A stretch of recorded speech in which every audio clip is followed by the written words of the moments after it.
Stalker 2 hasn't been out for long, and now it's been reported that the game has sold over 1 million copies so far, which is an impressive early number, along with others citing that the game is getting even more attention on Game Pass. As I have been slowly playing the game more and more, I very much feel like this is deserved for this title. Again, I think it ranks as another game coming out this year that manages to help provide us with something that many of us want, just some good entertainment. No agenda, just entertainment. I think some other things are working to help Stalker 2 as well. For example, we have not seen a new Fallout game in a long time. Sure, Fallout 76 is still going on, and I actually heard it's pretty good and worth playing, and maybe some other day I'll try it. And while I can vouch as a new player to Stalker 2, yes, this is not like Fallout at all, but then there are some things that stick out as being similar between the two. So as a casual player, I wouldn't be surprised if many Fallout fans go to this one and end up having a good time with it. Personally, I'm getting lost in this game, and it's the best kind of getting lost. Now I want to make a comparison because why not? Look at how the news surrounding Stalker 2 was, then say Dragon Age the Veilguard. We had people within the media trying to run interference for Dragon Age. Oh, and the under 100,000 players on Steam is just fine for a large, big AAA game. The game will probably end up selling well, and maybe it just had a slow start. Sure. Then why haven't BioWare nor EA come out and praise their opening numbers for that title? Or even how things are going on with it now? You know, why aren't they coming out and praising it at all? Because there happens to be nothing to actually praise about that title. Look, I'm not a trained analyst or anything like that. I'm going by the common man's sniff test, and does any game pass it? Look at Stalker 2, it comes out and now we have this news talking about how great the initial sales numbers are, even citing it being over 100 million copies sold. So if Dragon Age had such strong sales numbers, then why are we not seeing that? Reports coming out for that game showing that it sold over 1 million copies. I think the answer is rather simple.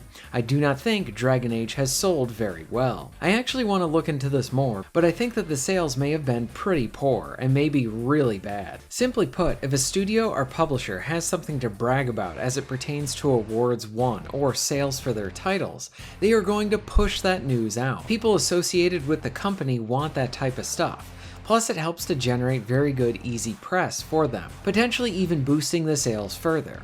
Oh wow, this game is selling well, I haven't checked it out yet. Lots of other people seem to like it. I better give this one a look and consider jumping in too. Now yes, I cannot confidently say that Dragon Age the Veilguard has sold poorly, but what I can say is that we have not seen any of those praising articles from the publisher or developer. So if the game is then selling well, then why is no one talking about it? If the game sold over 1 million copies or more, then why haven't we heard about it yet? This seems kind of odd. It probably has done rather poorly. Something else to look at when it comes to why, say, something like Stalker 2 is then selling much better than Dragon Age is kind of an interesting one. When looking at the buzz surrounding Stalker 2, all I saw was that it was relatively positive stuff, or low-key things or issues when it came to the critics talking about the game.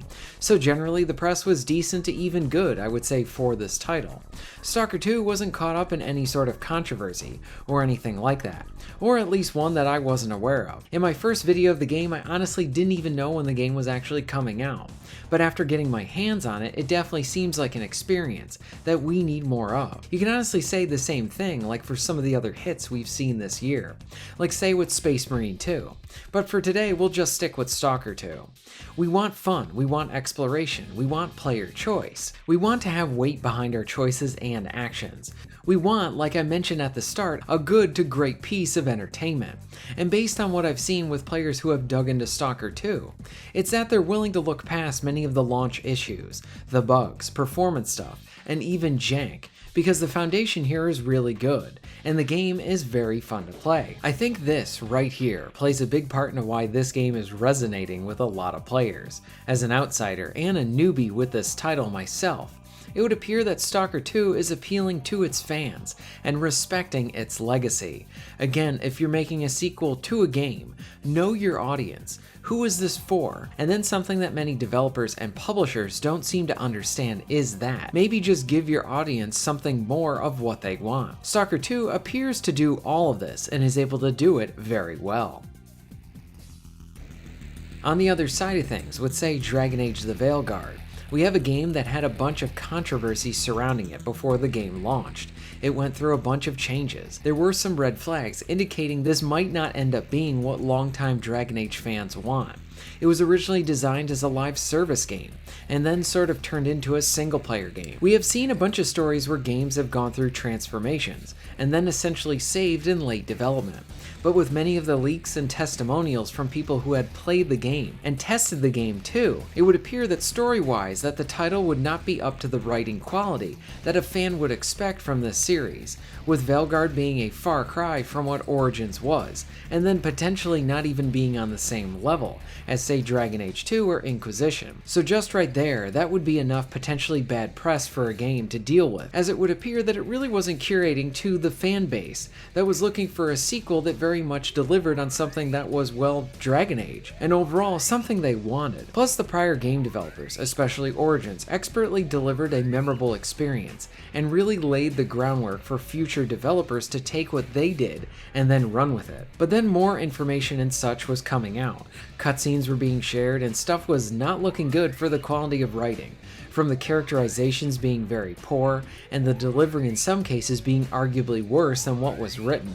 In some cases too, agenda seemed to be taking priority over the entertainment value. This was especially seen with the character of Tosh, and how many reviewers were not allowed to name this character, and talk about the specifics for the non-binary storyline related to this character.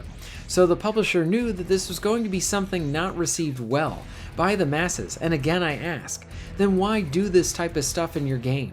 It is obvious they are trying to hide stuff from their consumers. Then when you factor in the disrespect that many legacy characters received, along with other writing and story issues, and Dragon Age was then in a very hard uphill battle. It wasn't appealing to Dragon Age fans. Those fans were rejecting it, and then the game is left without an audience. Who is it for then? Well, apparently it was for no one, because it looked like no one really bought this game. I thought it would be interesting to sort of take a look at each of these games, both sequels and both doing something very different, while also being a part of different genres as well.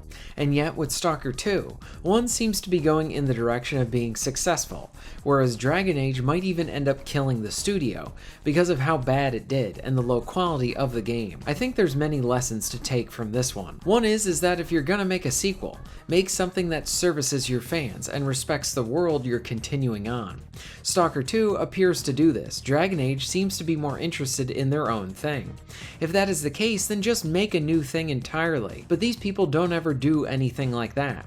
One, because they don't really have the talent to survive with an original IP, so they go and infect an established one.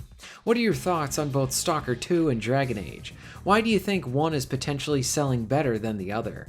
Let me know in the comments down below. If you're interested in supporting the channel, please check out my Patreon page. For just $1 a month, you can help to keep this channel going strong, and this allows me to be able to do more for my awesome audience. Please check out the links in the description and pinned comment for ways to support the channel. And most of all, thank you very much for watching.